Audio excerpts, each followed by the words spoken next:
Hello मेरे प्यारे प्यारे पहला सवाल है यानी कि 71 नंबर क्वेश्चन है। रासायनिक हथियारों को निषिद्ध करने वाले संगठन जिसे OPCW कहा जाता है गाइज, उनकी मुख्यालय यानी कि हेडक्वार्टर कहाँ पड़ता है गाइज। ऑप्शन आप लोग के बीच है। ऑप्शन 1 बोलता है Netherland, option 2 Switzerland, option 3 Sweden, option 4 Denmark. बिल्कुल करेक्ट आंसर होगा दोस्तों, option number 1 is the correct answer हो जाएगा। बिल्कुल सही जवाब है नीदरलैंड। चलिए 72 नंबर क्वेश्चन है, किस स्थिति में वेतन तथा मूल्य एक दूसरे की ओर तीव्र गति से अनुसरण करते हैं। ऑप्शन 1 अवस्फीति, ऑप्शन 2 प्रत्यय अवस्फीति, ऑप्शन 3 है मुद्रास्फीति जनित मंदी और चौथा है अति मुद्रास्फीति।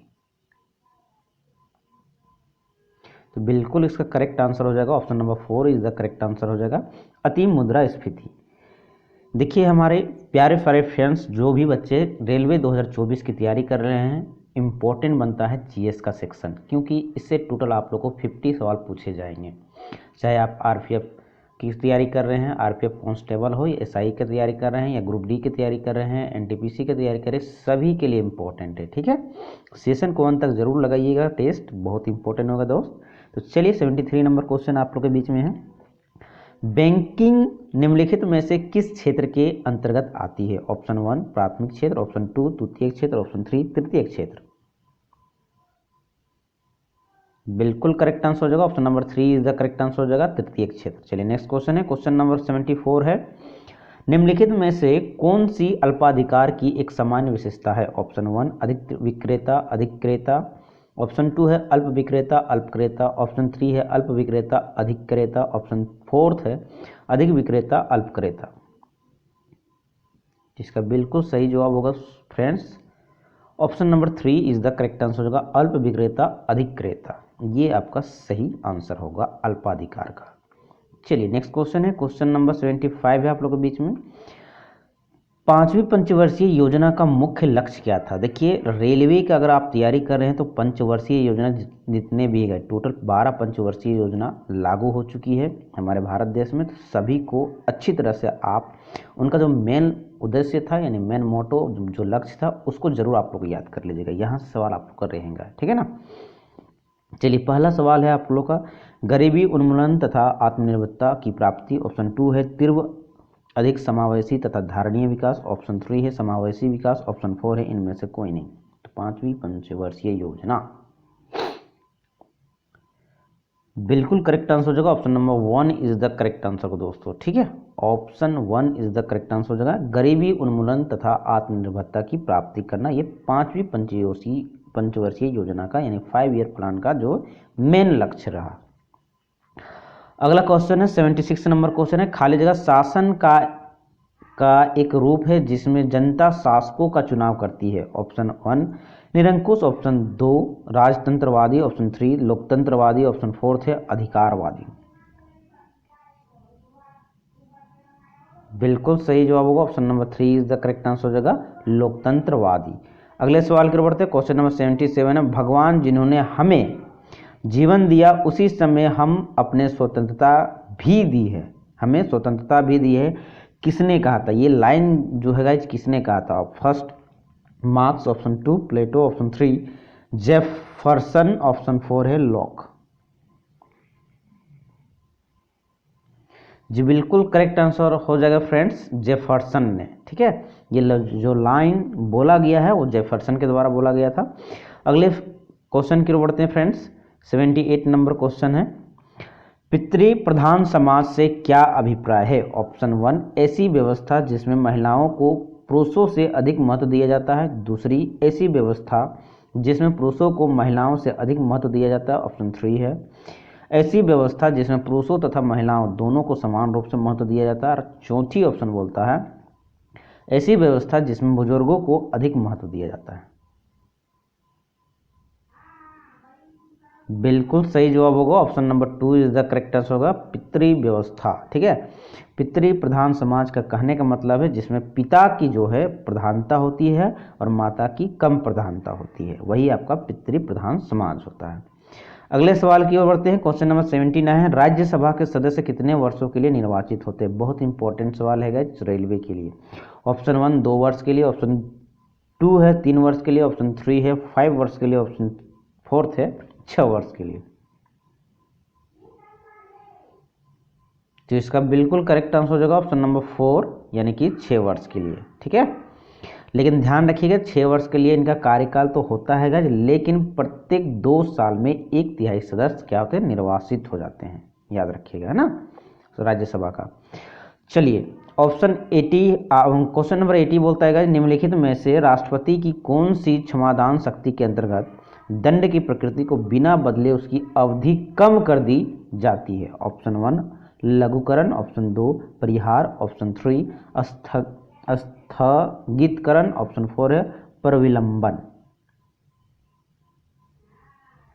जी बिल्कुल सही जवाब होगा option number 2 is the correct answer हो जाएगा फ्रेंड्स, परिहार। अगले सवाल कर बढ़ते हैं, क्वेश्चन नंबर 81 है पॉकेट वीटो में भारत के राष्ट्रपति किसी विधेयक को कितने समय के लिए अपने पास रख सकते हैं। ऑप्शन 1 1 माह, ऑप्शन 2 6 माह, ऑप्शन 3 12 माह, ऑप्शन 4 है अनिश्चित काल के लिए। जी बिल्कुल करेक्ट आंसर हो जाएगा friends, option 4 is the correct answer हो जाएगा। ठीक है ना, अनिश्चित काल के लिए जो पॉकेट वीटो में जो है भारत के जो राष्ट्रपति है किसी भी विधेयक को वो अनिश्चित काल के लिए रख सकते हैं। अगले सवाल कर बढ़ते हैं, क्वेश्चन नंबर 82 है राष्ट्रपति का पद कितने समय के लिए रिक्त रह सकता है। ऑप्शन 1 6 माह, ऑप्शन 2 3 माह, ऑप्शन 4 है ऑप्शन 3 है 9 माह और ऑप्शन 4 है आपका 12 माह। बिल्कुल सही जवाब है option number 1 is the correct answer हो जाएगा फ्रेंड्स, 6 माह के लिए, और 6 माह का अंदर में ही आपका चुनाव कर लेना है राष्ट्रपति का। अगले सवाल की ओर बढ़ते हैं, क्वेश्चन नंबर 83 है भारत के किस संवैधानिक अधिनियम में मतदान करने की आयु घटाकर 21 वर्ष से 18 वर्ष कर दी थी। वो संविधान संशोधन कौन सा था गाइज, ये आप लोग को बताना है। पहला 42वां संविधान संशोधन, ऑप्शन 2 है 61वां संविधान संशोधन, ऑप्शन 3 है 74वां संविधान संशोधन और 4 है 83वां संविधान संशोधन।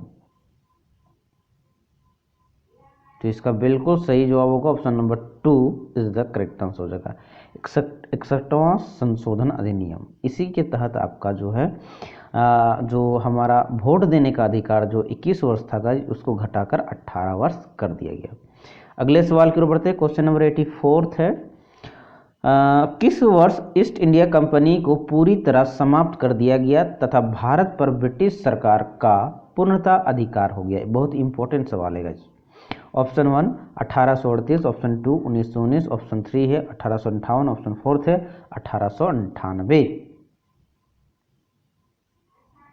बिल्कुल सही जवाब होगा option number 3 is the correct answer होगा दोस्तों, 1858।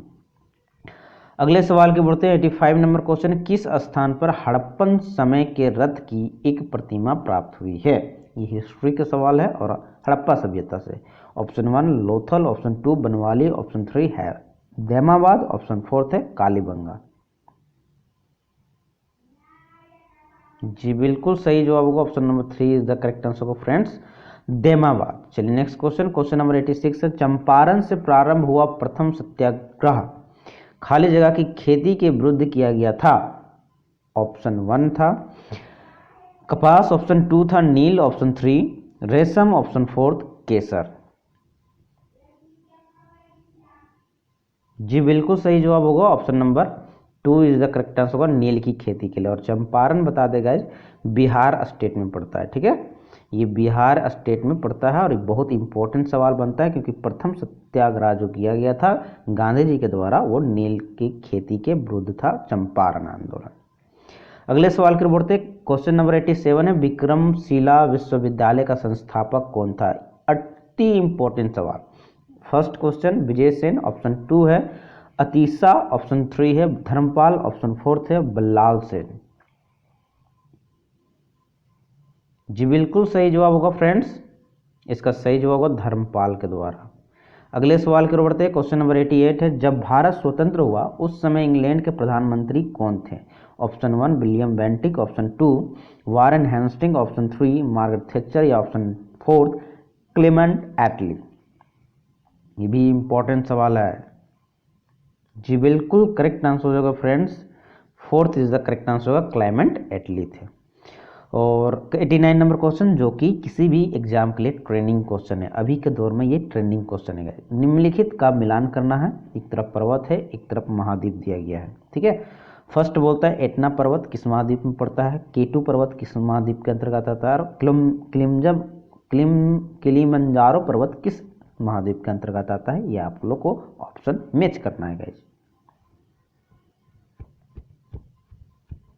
बिल्कुल सही जवाब हो friends, option number 3 is the correct answer हो जाएगा, ठीक है। फर्स्ट का हो जाएगा सी, यानी कि एटना पर्वत यूरोप महाद्वीप के अंतर्गत आता है, केटू पर्वत एशिया महाद्वीप के अंतर्गत आता है, और किलिमंजारो पर्वत जो है अफ्रीका महाद्वीप के अंतर्गत आता है। ये सही आंसर होगा। अगले सवाल की ओर बढ़ते हैं।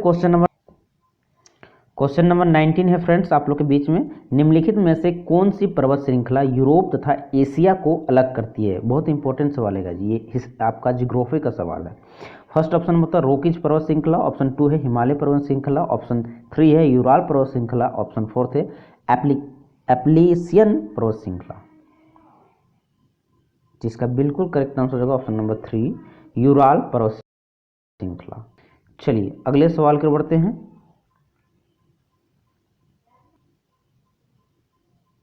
हमारा जो अगला सवाल है फ्रेंड्स 91 नंबर क्वेश्चन, स्वेज नहर निम्नलिखित में से किन जल निकायों को जोड़ती है। ऑप्शन फर्स्ट भूमध्य सागर तथा काला सागर, ऑप्शन 2 है भूमध्य सागर तथा लाल सागर, ऑप्शन 3 है प्रशांत महासागर तथा अंध महासागर, फोर्थ है भूमध्य सागर तथा उत्तर ध्रुवीय महासागर।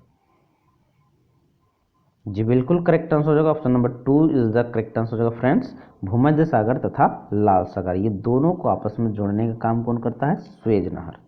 अगले सवाल की ओर बढ़ते हैं। क्वेश्चन नंबर 92 है, निम्नलिखित में से भारत का कौन सा राज्य अंतर्राष्ट्रीय थल सीमा साझा नहीं करता है। ऑप्शन फर्स्ट जम्मू तथा कश्मीर, ऑप्शन 2 है उत्तर प्रदेश, ऑप्शन 3 है बिहार, और ऑप्शन 4 है मध्य प्रदेश। जी बिल्कुल करेक्ट आंसर हो जाएगा friends, option number 4 is the correct answer हो जाएगा मध्य प्रदेश। चलिए अगले क्वेश्चन की ओर बढ़ते हैं फ्रेंड्स। 93 नंबर क्वेश्चन है, निम्नलिखित में से किस शहर में विश्व का दूसरा सबसे लंबा समुद्री तट स्थित है। ऑप्शन फर्स्ट मुंबई, ऑप्शन 2 है कोलकाता, ऑप्शन 3 है पुदुचेरी, ऑप्शन 4 है चेन्नई। जी बिल्कुल सही जवाब होगा option number 4 is the correct answer होगा फ्रेंड्स, चेन्नई। अगले सवाल की ओर बढ़ते हैं। क्वेश्चन नंबर 94 है, निम्नलिखित में से कौन ऑक्सीजन रहित रक्त मानव शरीर के विभिन्न भागों से हृदय में लाता है। ऑप्शन फर्स्ट नसें, ऑप्शन 2 धमनियां, ऑप्शन 3 तंत्रिकाएं, ऑप्शन 4 है फेफड़े। जी बिल्कुल करेक्ट आंसर होगा फ्रेंड्स, नसें, ठीक है, वैन के द्वारा। अगले सवाल की ओर बढ़ते हैं। क्वेश्चन नंबर 95 है, निम्नलिखित में से कौन एक गर्म रक्त वाला जानवर है। इंपॉर्टेंट सवाल है। ऑप्शन फर्स्ट कछुआ, ऑप्शन 2 है सांप, ऑप्शन 3 है बंदर, ऑप्शन 4 है छिपकली। जी बिल्कुल करेक्ट आंसर हो जाएगा guys, option number 3 is the correct answer हो जाएगा बंदर, ठीक है। तो आज का हमारा जो टॉप 25 क्वेश्चन गाइज जीएस का वो कंप्लीट होता है, ठीक है। और जितने भी क्वेश्चन थे गाइज बहुत इंपॉर्टेंट सवाल थे आप लोग को। अगर आप लोग हमारा सेशन शुरू से फॉलो कर रहे हैं तो कहीं दिक्कत नहीं होगा गाइज जीएस का सेक्शन, ये मैं वादे के साथ कह सकता हूँ। सेशन कैसा लगा कमेंट बॉक्स के माध्यम से फीडबैक जरूर दे दीजिएगा, अच्छा लगा लाइक करके जाइएगा, और दोस्तों के बीच में जरूर भेज दीजिएगा उनके व्हाट्सएप ग्रुप में, ताकि उनको भी हेल्प हो सके। इससे आपका भला होगा गाइज, भला का उल्टा लाभ होता है, ठीक है। फिर मिलते हैं नेक्स्ट सेक्शन में, तब तक